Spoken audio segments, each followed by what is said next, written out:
Hello guys, good afternoon. Ito yung ginagawa namin ngayon guys, oh. Inuukay pa namin ito si ano. Sabi ko pa nga, Yun. ikarin ko kayo sa mga nagluto kanina. Sa bungan. Nandun yan guys, oh. Ito yung bakod namin dito guys sa ano, area namin. Nilayanyan ko ako ng mga kaklase mo. So hindi madali ang trabaho ng isang construction guys. Yung mga nagbabash dyan sa mga construction, huwag kayong ganon, hindi magandang pag-uugali yan.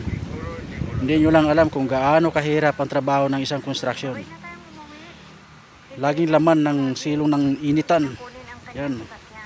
Ngayon, tinatry ko na rin na magtrabaho ng ganito. Hindi talaga ganun kadali. Yan. So yan lang guys, ano, yung update dito sa ginagawa namin. Pati maraming salamat sa inyong panonood. Paki-follow, like and share na lang guys. Maraming salamat. Thank you.